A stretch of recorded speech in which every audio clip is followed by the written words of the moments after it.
The Massachusetts Historical Society building stood on Boylston Street, like a monument to forgotten memories, its red brick facade darkened by centuries of New England winters.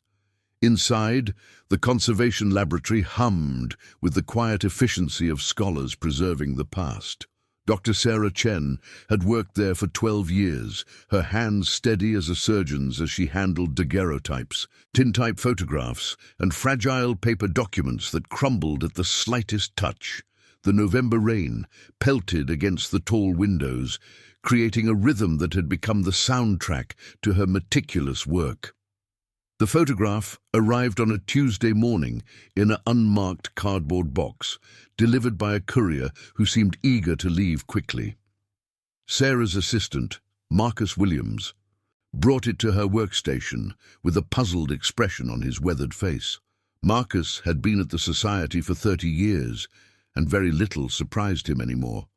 But something about this delivery made his hands shake slightly as he set the box on her desk.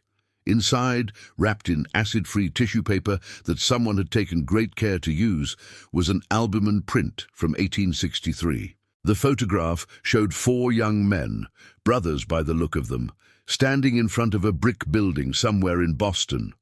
They wore Union Army uniforms, their faces serious and proud, hands resting on rifles. The image was badly damaged, water stains blooming across the surface like dark flowers, tears along the edges, the emulsion lifting in places to reveal the paper beneath. But even in its deteriorated state, something about the photograph commanded attention. The brothers' eyes seemed to follow Sarah as she examined it under her magnifying lamp. There was no note, no documentation, no provenance information. Just the photograph and a small envelope containing a typed card with an address, 47 Thayer Street, Boston. Sarah turned the photograph over carefully. On the back, in faded brown ink, someone had written 4 names: Thomas, William Henry, and Samuel Merrick. Below that, a date, October 15th, 1863. And beneath that, in different handwriting, more recent, shakier, "The truth is in the walls." Sarah felt a chill that had nothing to do with the drafty laboratory. She had restored hundreds of Civil War-era photographs, but something about this one felt different, wrong. The brothers' expressions, which should have shown the noble determination common in military portraits of that era, instead revealed something else. Fear. Their eyes were too wide, their mouths too tight. The photographer had captured something beyond the staged formality of the time. Marcus leaned over her shoulder, his breath warm against her ear in the cold room. "You see it too," he said quietly. It wasn't a question.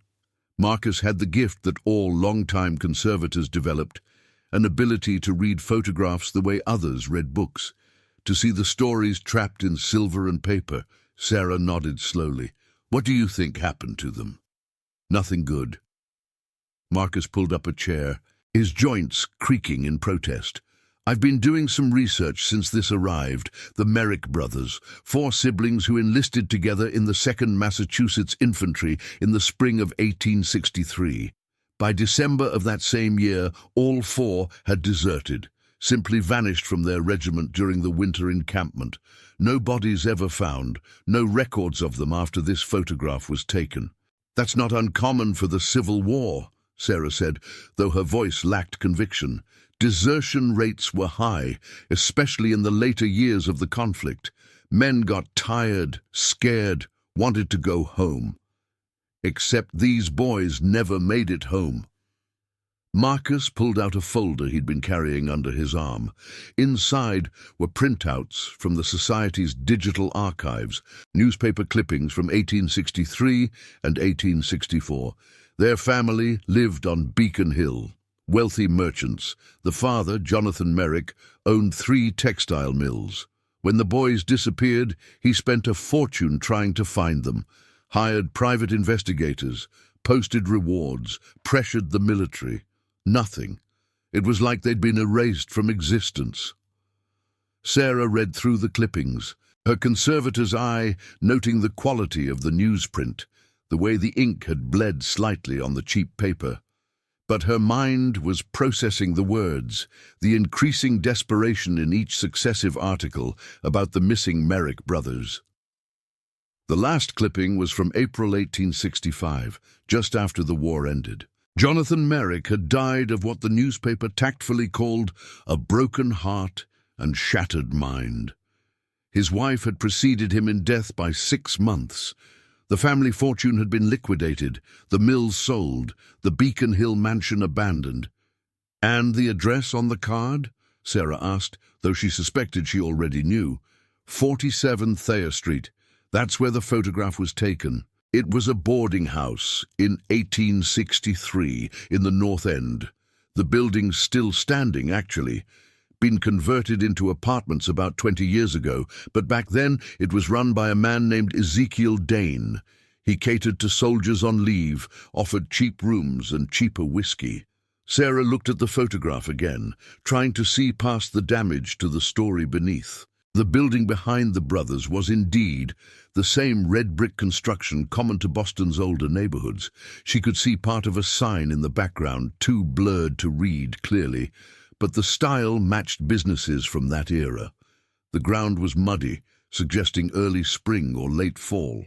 October made sense. The trees in the far background were bare. "I'm going to restore this," Sarah said, surprising herself with the firmness in her voice. "I want to see what else is in this image." Marcus was quiet for a long moment. Then he placed his hand on her shoulder, his grip gentle but meaningful. "Sarah, in all my years here, I've learned that some things are lost for a reason. Some doors are closed and locked because of what's on the other side." "You think I shouldn't?" "I think you will anyway," Marcus said with a sad smile. "But be careful. The past isn't always dead. Sometimes it's just waiting." Over the next week, Sarah threw herself into the restoration with an intensity that surprised even her. She started with the basics, documenting every aspect of the damaged photograph under various lighting conditions. Raking light, transmitted light, ultraviolet, infrared. Each spectrum revealed new details, new damage, new mysteries. Under UV light, the water stains glowed in patterns that seemed almost deliberate, like someone had marked the photograph intentionally. The tears along the edges weren't random either. They formed specific shapes when Sarah mapped them out digitally. She worked late into the evenings, the laboratory becoming a cocoon of focused light surrounded by darkness. The building creaked and settled around her, old bones adjusting to the cold. Boston in late November was brutal, the temperature dropping as the city prepared for winter. Sarah wore her heavy cardigan and kept a thermos of coffee constantly refilled. The photograph consumed her attention in ways that previous projects never had. The restoration process was painstaking.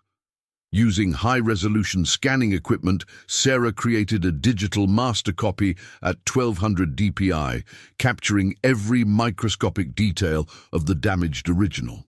Then began the work of virtually repairing the image, using software to carefully remove the water stains, reconstruct the torn areas, stabilize the lifting emulsion.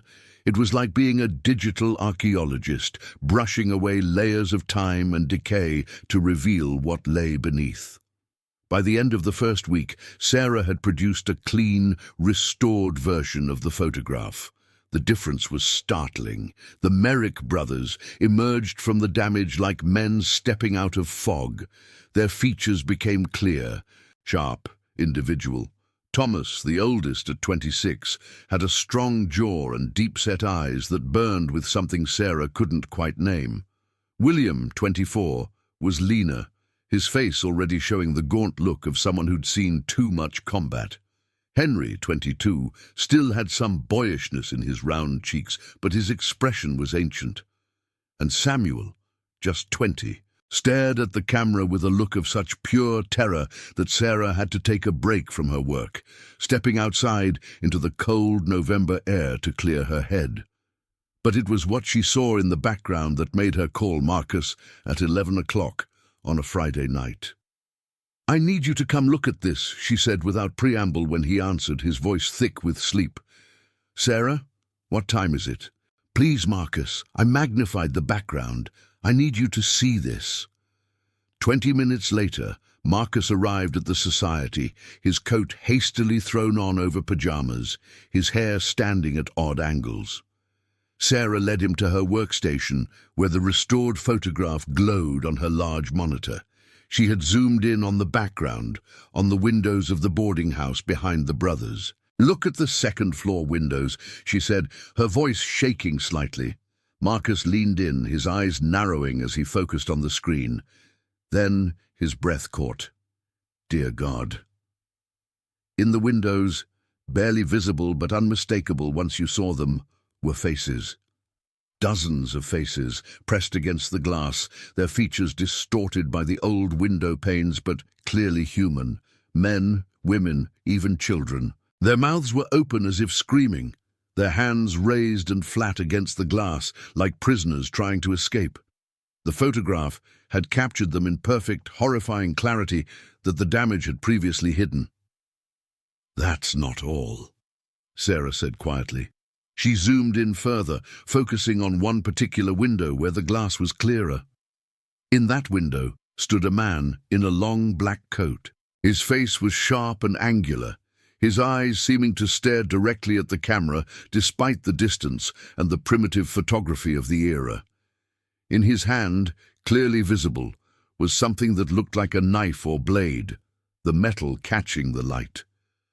"Ezekiel Dane," Marcus whispered. "It has to be."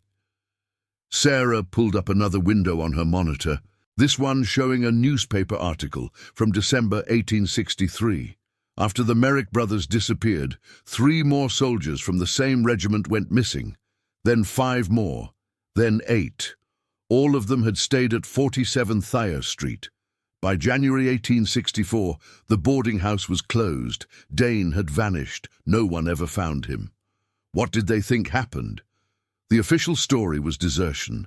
The war was going badly, morale was low, men were running away. But some of the newspaper accounts from the time hint at something else. There were rumors, whispers. People in the North End reported hearing screaming from the boarding house at night. Neighbors complained about terrible smells. One article mentions a woman who claimed she saw men being led into the building but never coming out. Marcus pulled up a chair, his face pale in the monitor's glow. "You're saying Dane was killing them?" "I'm saying something happened in that building, something terrible enough that someone felt compelled to hide this photograph, to damage it almost beyond recognition, but couldn't bring themselves to destroy it completely. The truth is in the walls." Marcus quoted from the note that had accompanied the photograph.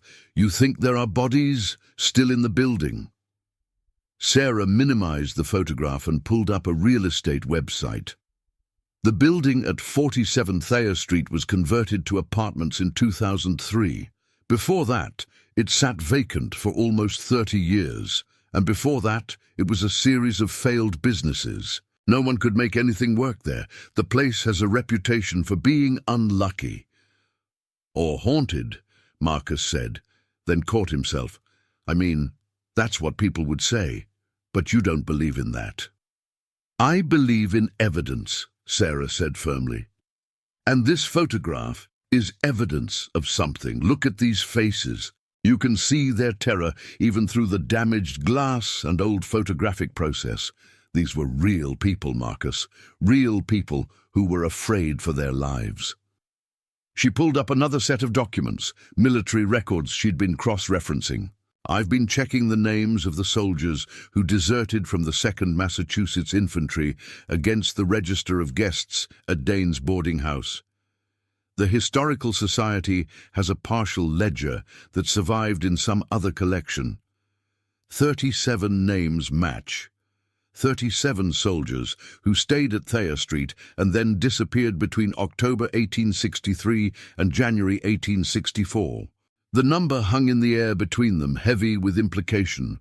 Marcus rubbed his face with both hands, the rasp of stubble loud in the quiet laboratory. "What do you want to do?" "I want to see the building," Sarah said. "I want to understand what happened there." "Sarah, this was over 160 years ago. Everyone involved is long dead. What good would it do to dig this up now?" Sarah turned to face him directly, her eyes intense. "Because if there are bodies in that building, those men deserve to be found. They deserve to be identified and returned to their families, or at least acknowledged. They volunteered to fight for their country, and instead they were murdered by someone they trusted to give them shelter. That's not just history, Marcus, that's injustice." Marcus was quiet for a long time, studying the photograph on the screen, the terrified faces in the windows, the figure of Ezekiel Dane with his blade catching the light. Finally, he nodded slowly. "All right, but we do this carefully. We document everything. And if we find anything at all, we go to the authorities immediately." "Agreed," Sarah said. She looked back at the photograph, at the 4 Merrick brothers standing proud and doomed in front of that building. "We owe them the truth." The next morning, Sarah woke to find her phone full of missed calls, all from the society. When she called back, the weekend security guard's voice was shaking. "Dr. Chen, you need to come in. Someone broke into the laboratory last night." Sarah's apartment in Cambridge was only a 20-minute drive to the society, but she made it in 12, running 2 red lights in her panic. The laboratory was exactly as she'd left it, except for one crucial difference. The photograph was gone. The original, not the digital copies, had been taken from the climate-controlled storage drawer where Sarah had secured it. The drawer's lock had been picked cleanly, professionally. Nothing else in the laboratory had been disturbed. No other artifacts stolen, just the photograph of the 4 Merrick brothers. The police came and took statements, dusted for fingerprints, reviewed the security footage, but the cameras showed nothing unusual. One moment the laboratory was empty, the next frame, seconds later, still empty. But the photograph was gone. The security guard insisted no one had entered or left the building. The doors had remained locked all night. The alarm system never triggered. "Inside job," the lead detective said with tired certainty. "Someone with access did this. We'll check employment records, do background checks on all staff members."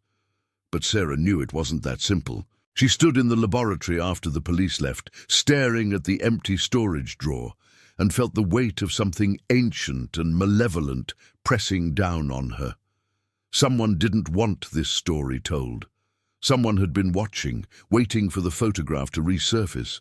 She had the digital copies, of course. The high-resolution scans were backed up on multiple servers, stored in the cloud, irretrievable by simple theft.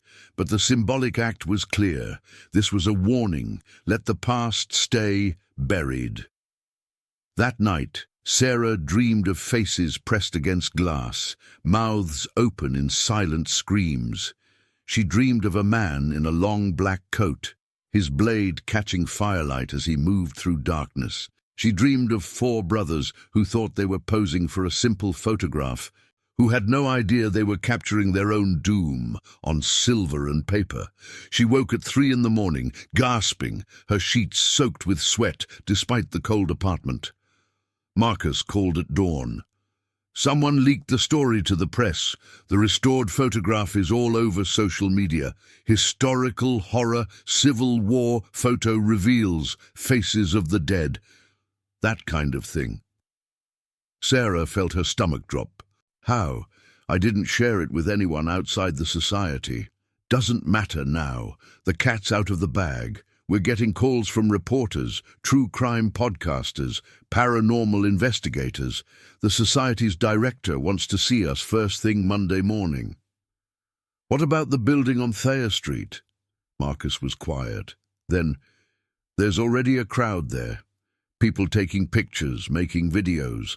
The current tenants are not happy." Sarah hung up and pulled her laptop across the bed, searching for news about 47 Thayer Street. Marcus was right. The story had exploded overnight. Videos showed crowds of people standing in front of the old brick building, pointing up at the second-floor windows. Some claimed to see shapes moving behind the glass. Others reported feeling inexplicable dread when they got too close. The paranormal community had descended en masse, setting up equipment, conducting investigations. But it was one comment thread on a local Boston forum that caught Sarah's attention. A user with the handle North End Historian had posted a long, detailed message about the building's history. Sarah read it twice, then a third time, her heart beating faster with each paragraph.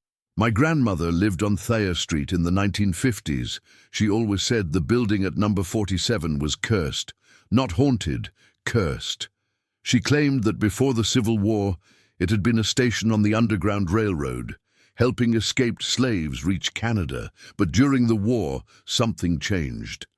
The man who ran it, Ezekiel Dane, turned dark. He'd been involved with some kind of secret society, some group that believed the war was punishment from God and that only blood sacrifice could end it. They thought that by killing soldiers, by offering them as sacrifices, they could appease divine wrath and bring peace. Sarah continued reading, her hands shaking slightly. My grandmother said Dane lured soldiers to his boarding house, promising them safety and comfort. Instead, he drugged their food and drink. When they were helpless, he and his followers performed rituals. They believed that the soldiers had to die in terror, that fear was essential to the sacrifice. The victims were kept alive as long as possible, their suffering deliberate and prolonged. My grandmother said the walls of that building absorbed the screams, that the very bricks were soaked in blood and terror. The Post concluded, in 1951, there was a small fire on the first floor of the building. When firefighters broke through a wall to check for fire spread, they found something. The official report said it was animal bones, probably from when the building was used for storage. But my grandmother swore it was human remains, dozens of skeletons, found standing upright between the walls, like they'd been buried alive. The city quietly disposed of them and sealed the report. The building was abandoned for years after that. Sarah grabbed her phone and called Marcus. I need you to meet me at the city archives. Right now? Sarah, it's Saturday morning. They're closed. Then we'll come back Monday. But I think we're going to find something. The 1951 fire report, Marcus. If there were human remains found, even if they covered it up, there has to be some record. Marcus sighed deeply. You're not going to let this go, are you? Would you? No, he admitted. No, I wouldn't. They met at the Boston City Archives on Monday morning, both of them having spent the weekend in a fugue state of research and restless sleep. The archives were housed in a modern building in West Roxbury, all concrete and glass, nothing like the historic atmosphere of the Historical Society. But the documents they contained were just as old, just as important. It took 4 hours of searching through fire department records, but they found it. The report from March 15th, 1951, 47 Thayer Street, North End. Small electrical fire on the first floor, quickly contained, minimal damage. But attached to the report, marked with a red flag and the notation, See Supplemental Report, was a second document. Sarah read it aloud in the quiet of the reading room, her voice barely above a whisper. During fire suppression activities, firefighters broke through plaster wall on second floor, southeast corner room. Behind wall, firefighters discovered what appeared to be human skeletal remains. Multiple individuals, possibly 10 or more, positioned in vertical orientation between wall studs. Boston Police Department notified. Medical examiner called to scene. She turned to the next page. Upon examination, medical examiner confirmed skeletal remains were human. Due to deterioration and commingling of remains, exact number of individuals could not be determined. Estimated age of remains, approximately 80-100 years, possibly from Civil War era. Cause of death could not be determined due to condition of remains. No evidence of trauma visible on bones. Marcus leaned over her shoulder, reading along. Look at the final paragraph. Sarah's eyes moved down the page. Given the sensitive historical nature of this discovery, and in consultation with the city solicitor's office and the Massachusetts State Police, it was determined that public disclosure would serve no beneficial purpose. Remains were removed by medical examiner's office and given appropriate anonymous burial in city cemetery. Building structure was reinforced and sealed, no further action taken. This report classified as administrative only. They sat in silence for several minutes, the weight of the discovery settling over them. Finally, Marcus spoke. They found bodies and buried the story, literally and figuratively. They thought they were protecting something, Sarah said. The city's reputation, maybe. Or they didn't want to open questions about what happened during the war.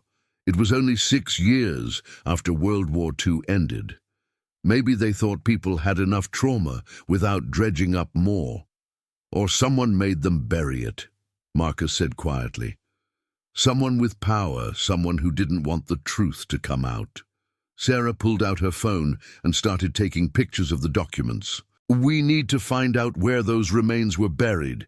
If they still exist, they could be identified. Modern DNA testing could match them to descendants of the missing soldiers. Sarah. Marcus put his hand over her phone, stopping her. Think about what you're doing. Someone stole the photograph from a locked, alarmed building without leaving any trace. Someone leaked our restoration to the press. Someone doesn't want this story told, and they have resources. All the more reason to tell it, Sarah said firmly. Don't you see? The photograph found its way to us for a reason. Someone wanted the truth to come out, wanted these men to be remembered. I'm not going to let whoever's trying to suppress this win. Marcus removed his hand and sat back in his chair, his expression troubled but resigned. Then we do this smart. We make copies of everything. We distribute the information to multiple sources. If something happens to us, the story still gets out.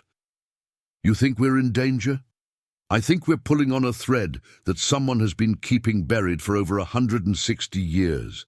Whether it's an actual conspiracy or just institutional inertia and embarrassment, there are forces that want this to stay hidden. They spent the rest of the day making copies of the fire report and related documents, uploading them to secure cloud storage, emailing them to colleagues in other institutions.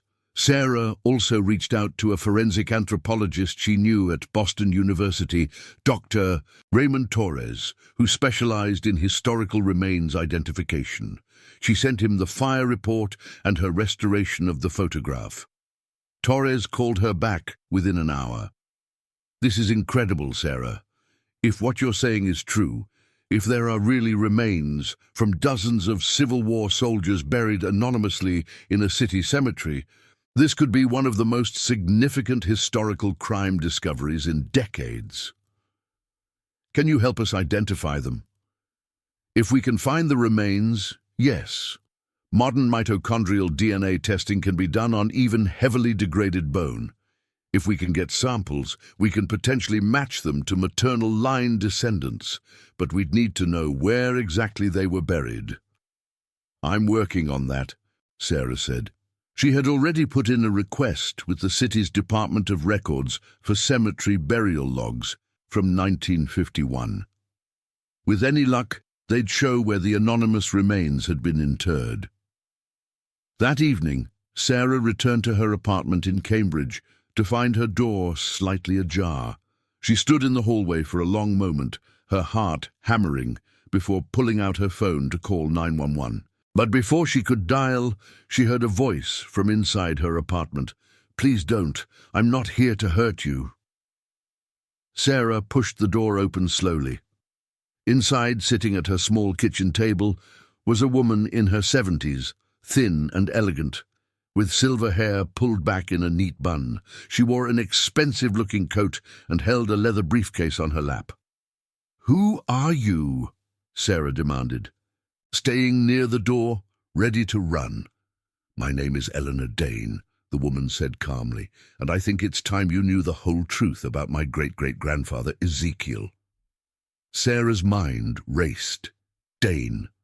The name from the boarding house, from the photograph, from the nightmares that had been plaguing her sleep. How did you get in here? I still have some skills from my previous career, Eleanor said with a slight smile. I worked for the State Department for 30 years. One learns certain things. That's breaking and entering. Yes, and I apologize for the intrusion. But after I saw your restoration of the photograph online, I knew we needed to talk privately. You're in danger, Dr. Chen, real danger, and the only way to protect you is to give you the whole story. Sarah moved further into the apartment but stayed standing, her body tensed for action. I'm listening. Eleanor opened her briefcase and pulled out a folder, old and worn, the edges frayed with age. Inside were papers, letters, photographs. Ezekiel Dane was my great-great-grandfather. What you've learned about him is true. He ran the boarding house on Thayer Street. He did lure soldiers there, and yes, he killed them.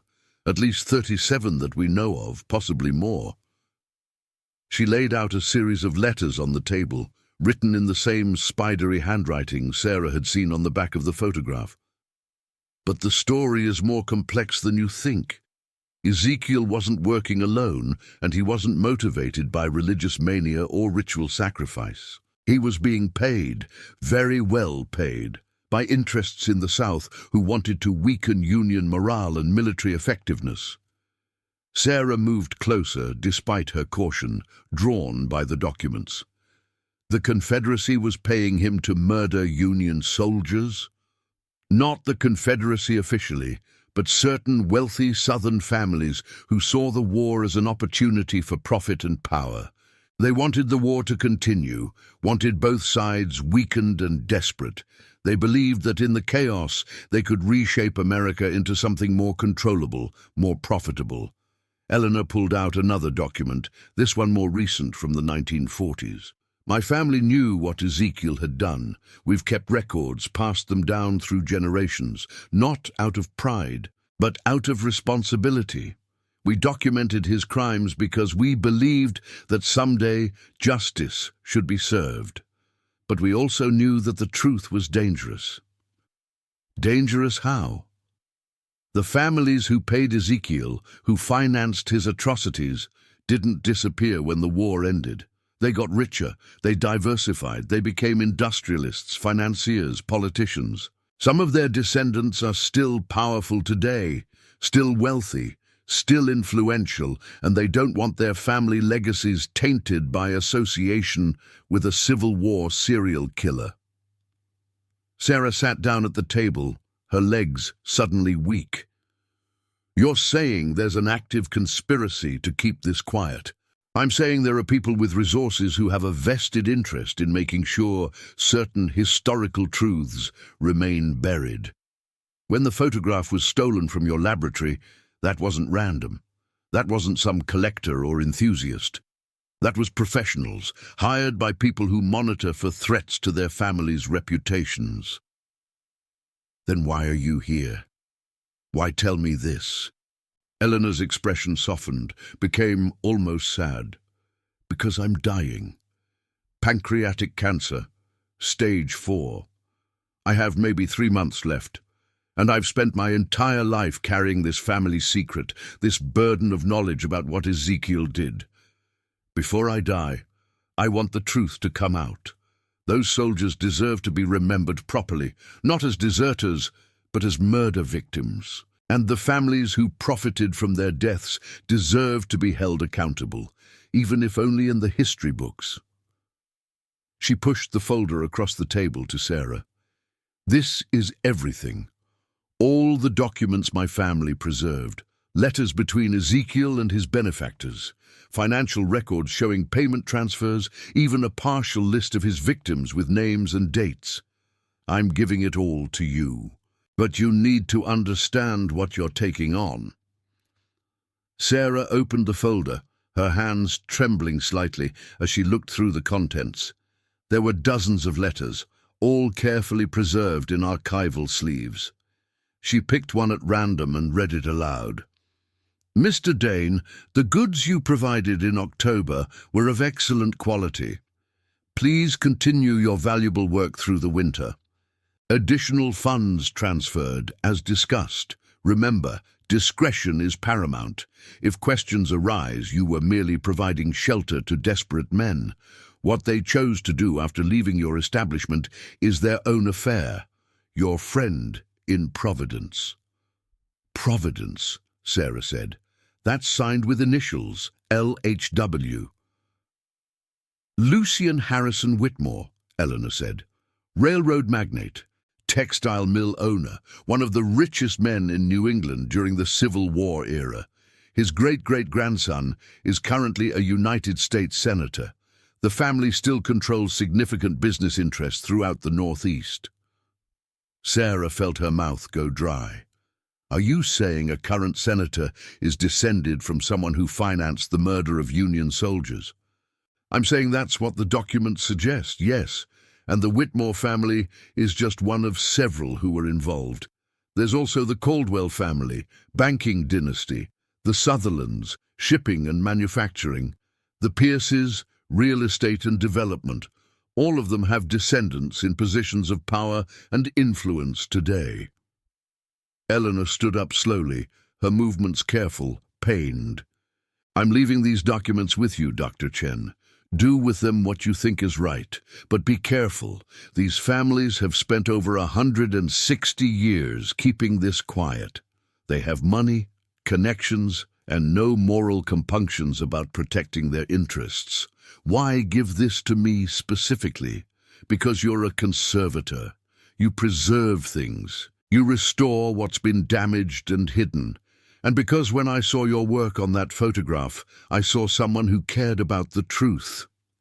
Eleanor moved toward the door, then paused. One more thing. The remains that were found in 1951 and supposedly buried anonymously. They weren't all buried. Some were kept. Kept? By whom? By people who understood they might be needed someday as evidence. I have information about where those remains are stored. It's in the folder. Sarah pulled out more papers, finding a handwritten note with an address in Somerville. What is this place?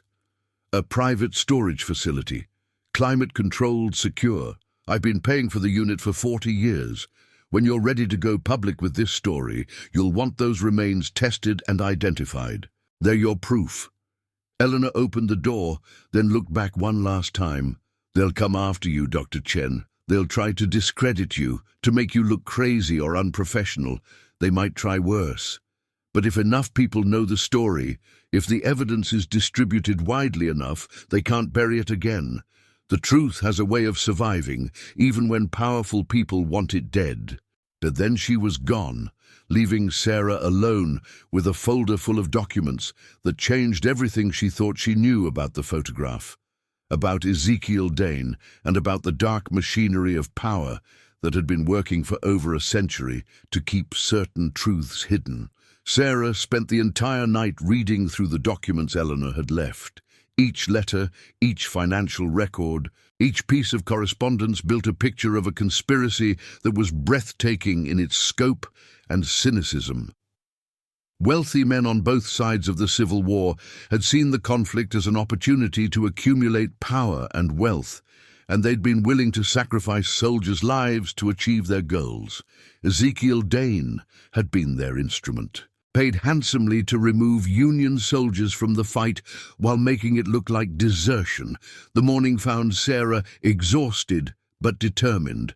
She called Marcus first, then Dr. Torres, then a journalist she knew at the Boston Globe who specialized in investigative reporting. By noon, she had assembled a small team of people she trusted, and she'd made copies of every document Eleanor had provided, distributing them to secure locations. At 2 o'clock, she drove to the address in Somerville that Eleanor had given her.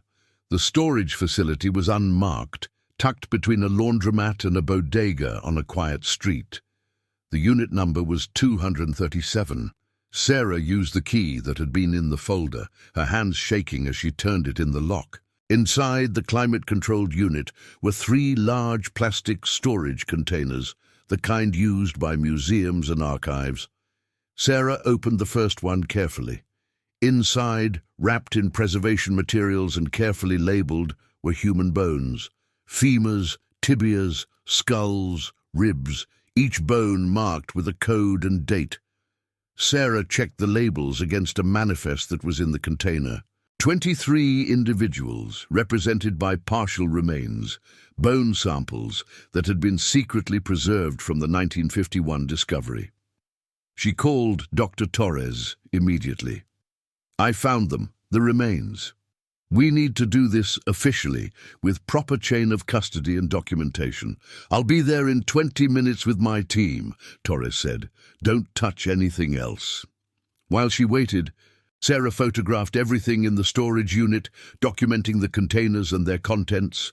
She also found something else in the third container, something that made her blood run cold.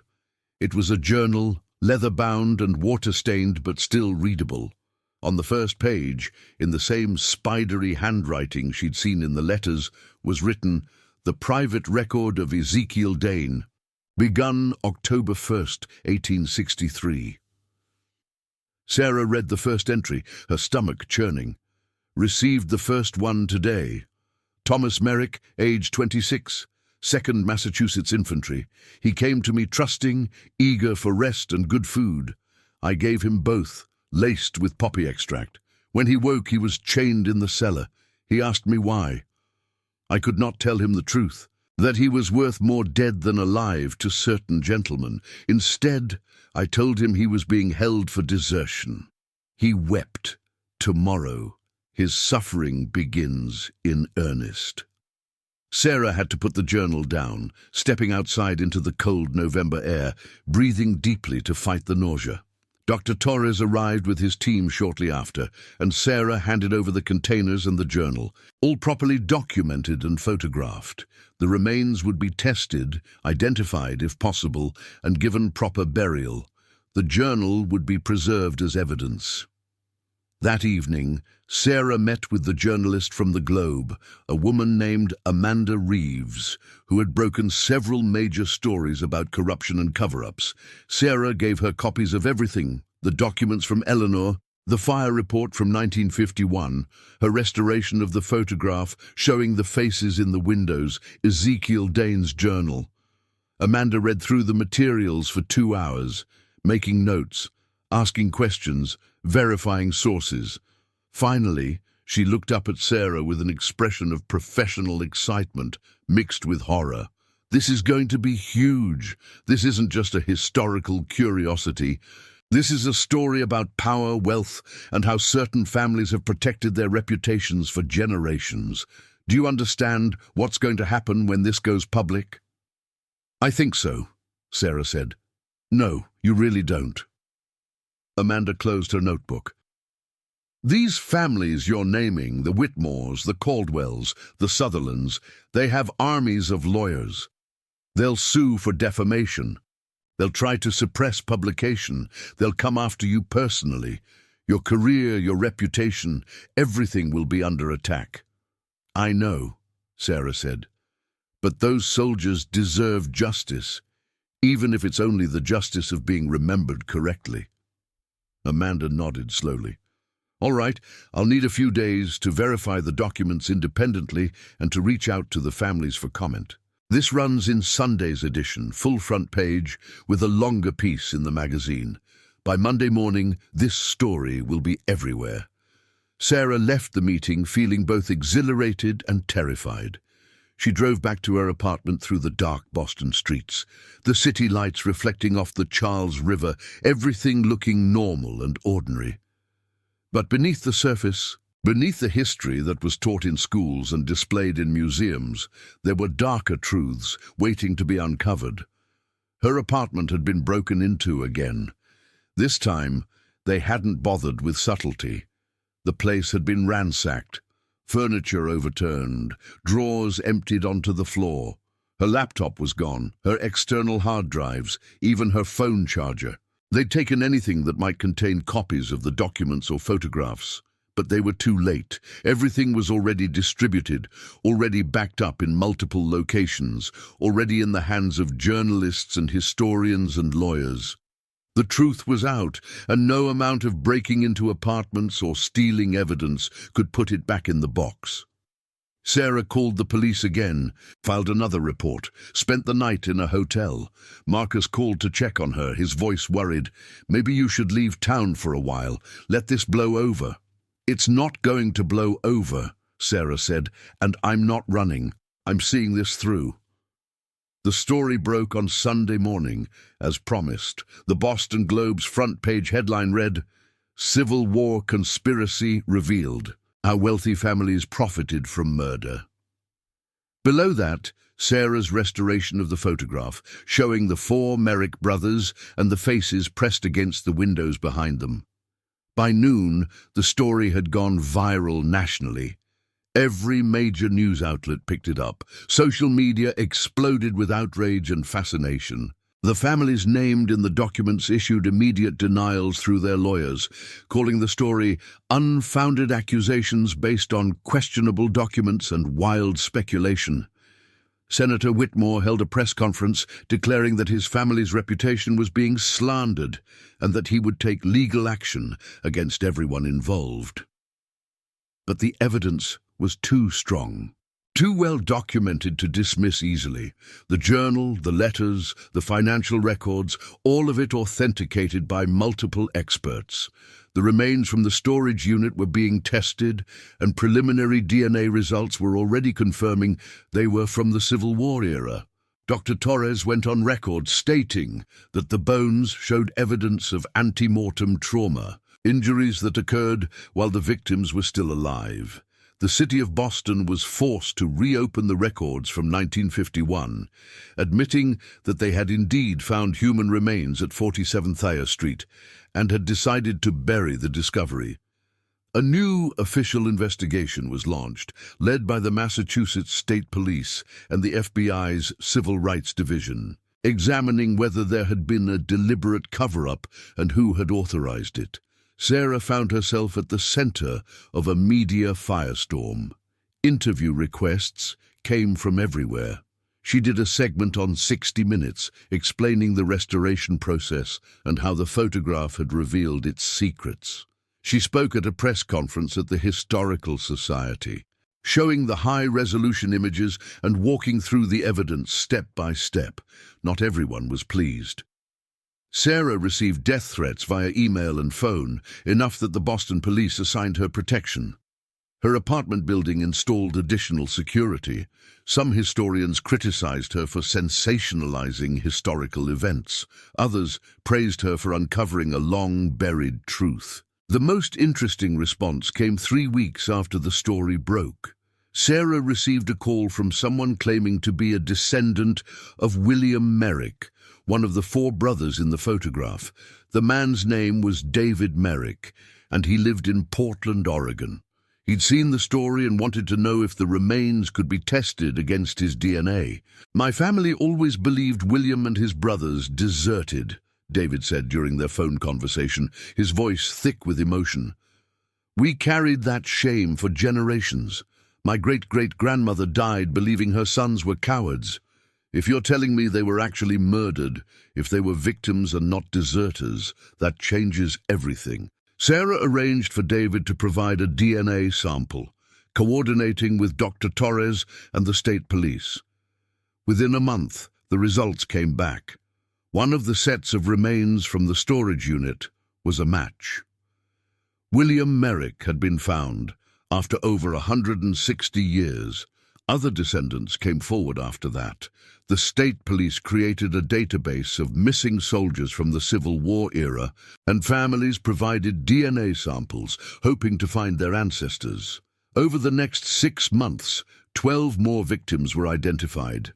Not all of them, not even close, but enough to start giving them back their names, their identities, their dignity. The building at 47 Thayer Street became a focal point of renewed investigation. The current tenants were relocated, while a team of forensic archaeologists carefully examined the structure. They found more remains sealed in the walls, hidden beneath floorboards, buried in the cellar. The final count was 43 individuals, all male, all between the ages of 18 and 30, all from the Civil War era. The story grew beyond the specific case of Ezekiel Dane and his victims. Historians began examining other disappearances during the Civil War, other cases of mass desertion that had never made sense. They found patterns, connections to other boarding houses, other mysterious deaths. The conspiracy that Eleanor Dane had described appeared to be even larger than initially suspected, spanning multiple states and involving dozens of collaborators. Senator Whitmore resigned from office amid the scandal, though he continued to deny any knowledge of his ancestors' involvement. Several other prominent families issued public apologies, distancing themselves from their Civil War-era relatives. Historical societies across New England began reviewing their collections, looking for other hidden evidence of wartime atrocities. Sarah received a letter from Eleanor Dane 2 months after their meeting. It was postmarked from a hospice facility in Connecticut. The letter was brief but meaningful. Dear Dr. Chen, I have been following the news about your discoveries and the response they've generated. I wanted to thank you for having the courage to tell this story, even knowing the personal cost. The truth is worth defending, always. I hope that the soldiers who died at my great-great-grandfather's hands have finally found some measure of peace, knowing they are remembered as victims rather than cowards. I die with a lighter heart, knowing his crimes are no longer hidden. With gratitude, Eleanor Dane. Sarah learned a week later that Eleanor had passed away. She attended the small funeral service in Hartford, one of only 6 people present. Eleanor had outlived most of her family and friends, but she had accomplished what she set out to do, lifting the burden of inherited guilt and ensuring that justice, however delayed, was finally served. The 4 Merrick brothers were reburied together in a ceremony at the Massachusetts National Cemetery in Bourne. Their names were added to the memorial wall, along with citations acknowledging their service and the circumstances of their deaths. Descendants of other identified victims attended, many meeting each other for the first time, bound together by shared tragedy and the slow redemption of historical truth. Sarah stood at the ceremony in the cold March wind, watching as military honors were performed for men who had died over a century and a half ago. The flag was folded with crisp precision, the rifle volley echoed across the cemetery, and taps was played by a lone bugler. David Merrick stood beside her, tears streaming down his face as he finally said goodbye to an ancestor he'd never known but had always carried in his heart. "Thank you," he said to Sarah afterward, gripping her hand tightly. "Thank you for giving us our family honor back." The photograph itself, the original that had been stolen from the Historical Society, was never recovered. But Sarah's restoration lived on in museums and historical archives, a testament to how technology could reveal truths that had been hidden by time and deliberate concealment. The faces in the windows became icons of a darker chapter of American history, reminders that even in wars fought for noble causes, there were those who saw only opportunity for profit and power. The story sparked a national conversation about historical accountability and truth. How do societies reckon with uncomfortable truths about their past? How do we balance respect for family legacies with acknowledgement of historical crimes? What obligations do we have to victims, even when those victims have been dead for generations? Sarah couldn't answer all those questions, but she knew one thing with certainty. The past wasn't dead. It wasn't even past. It lived in photographs and documents, in bones sealed in walls. In the stories, families told themselves about who they were and where they came from. And sometimes the past demanded to be heard, demanded that its truths be acknowledged, no matter how painful or inconvenient. A year after the restoration of the photograph, Sarah received one more unexpected visitor. It was late afternoon at the Historical Society, and she was working on cataloguing a new acquisition of Civil War letters when the receptionist called to say someone was asking for her. No appointment, but the woman insisted it was important. Sarah went to the lobby and found a young woman, maybe 30 years old, with dark hair and nervous eyes. She introduced herself as Christina Whitmore. "I'm the senator's granddaughter," she said, without preamble. "I know what my family did. I've read all the documents, all the evidence, and I wanted to apologize, not on behalf of my grandfather, who still refuses to acknowledge the truth, but on behalf of myself and any other members of my family who have the courage to face what Lucian Harrison Whitmore did." Sarah was taken aback. "That's not necessary. You're not responsible for what your ancestors did." "No, but I'm responsible for how I respond to that knowledge now. My family profited from murder. We built our wealth and power on the bodies of innocent men. That doesn't just disappear because it happened a long time ago." Christina pulled an envelope from her bag. "This is a check. It's not enough. It could never be enough. But it's a start. I want to establish a memorial fund in the names of the victims, scholarships for descendants of Civil War soldiers, grants for historical research into wartime atrocities, support for families still searching for missing ancestors. I'm using my trust fund money, not family money. This is personal, not institutional." Sarah took the envelope, looked inside, and gasped. The check was for $2 million. "Christina, this is—" "The very least I can do," Christina said firmly. "Those men died because people like my ancestor valued profit over human life. The only way to even begin to make that right is to dedicate resources to honoring their memory and helping others. Will you administer the fund? I trust you to use it appropriately." Sarah found herself nodding, overwhelmed by the gesture. Yes, I will." They talked for over an hour, Christina sharing her own journey of discovering the truth about her family and deciding how to respond to it. She was estranged from most of her relatives now, considered a traitor by her grandfather, but she seemed at peace with her choice, lighter somehow, as if acknowledging the truth had freed her from a burden she hadn't fully understood she was carrying. After Christina left, Sarah sat alone in her office, holding the check and thinking about the strange path that had led from a damaged photograph to this moment. The past had spoken through silver and paper, through bones and letters, through the courage of an old woman who wanted to die with a clear conscience and a young woman who wanted to live with one. The faces in the windows of that photograph, pressed against glass in silent horror, had finally been heard. The four Merrick brothers, standing proud in their Union uniforms with no idea of their fate, had been remembered not as deserters, but as victims. And perhaps most importantly, the machinery of power and privilege that had tried to keep the truth buried had been exposed to the light. Sarah pulled out the high-resolution scan of the photograph on her computer, zooming in once more on those faces in the windows. She thought she could see something different in them now, though she knew that was impossible, just a trick of her own mind. But still, she imagined that the terror in those faces had eased slightly, that some measure of peace had been granted by the simple act of being seen, being acknowledged, being remembered. The truth had been in the walls, just as the note accompanying the photograph had said, but more than that, the truth had been in the image itself, and captured in silver and light by a photographer who couldn't have known they were documenting a crime. And now, over 160 years later, technology and determination had revealed what had been hidden, giving voice to the voiceless and bringing a small measure of justice to the long dead.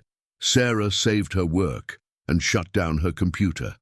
It was getting dark outside, the November evening settling over Boston like a familiar blanket.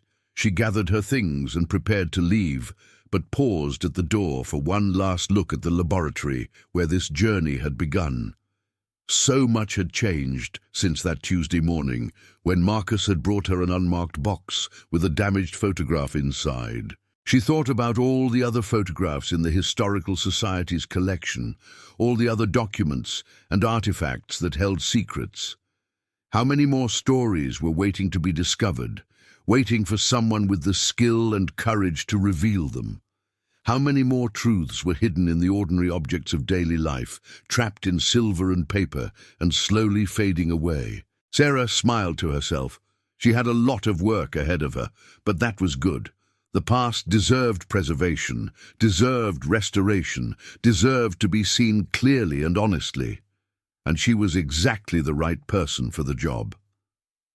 As she locked the laboratory door and headed out into the cold Boston night, Sarah felt a profound sense of purpose. The photograph of the four Merrick brothers had changed her life, had shown her that conservation wasn't just about preserving objects, but about preserving truth, about giving voice to those who had been silenced by time and power.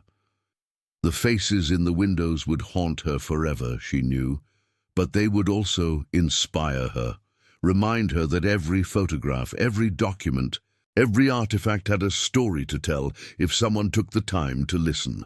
And she was listening now, more carefully than ever before, ready to hear what the past wanted to say. Sarah walked through the darkening streets of Boston, a city built on layers of history, some acknowledged and celebrated, others buried and forgotten. But nothing stayed buried forever. The truth had a way of surfacing, of demanding attention, of refusing to be silenced. And Sarah would be there, ready with her skills and her determination, ready to restore what had been damaged, to reveal what had been hidden, to ensure that the voices from the past were heard in the present. It was more than a job now.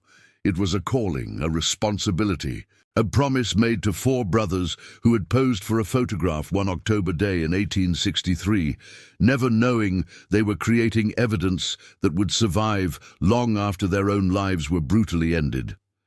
The photograph had been restored, the truth had been revealed, and the dead, after over a century and a half of silence, had finally been given back their names, their dignity, and their stories. It wasn't enough, could never be enough, but it was something. It was a beginning. And sometimes that's all the past asks for, a chance to be remembered, a chance to be heard, a chance for justice, however delayed, to finally be served. Sarah's phone buzzed with a text from Marcus. "Dinner! We need to celebrate. You changed history today." She smiled and texted back, "Chinese place on Newbury Street? My treat." As she walked toward the restaurant, Sarah thought about Eleanor Dane's letter, about Christina Whitmore's check, about David Merrick's tears at his ancestors' reburial. She thought about the 43 victims who had been found and identified, and the countless others who were still missing, still waiting to be discovered. The work would continue. There were more photographs to restore, more documents to examine, more truths to uncover. The past was patient, and Sarah had learned to be patient too. Some stories took over 160 years to be told properly, but they were worth the wait. In her pocket, she carried a small print of the restored photograph. The four Merrick brothers forever captured in that moment before their lives ended. She would keep it with her always, a reminder of why she did this work, of why it mattered. Those faces in the windows, those brothers standing proud and doomed, they depended on people like her to give them voice, to refuse to let them be forgotten. And Sarah would not forget. She would remember, and she would tell their story, and she would keep searching for more stories like theirs, because that's what conservators do. They preserve, they protect, they ensure that nothing important is lost to time and decay and deliberate concealment. The past was speaking, and Sarah was listening.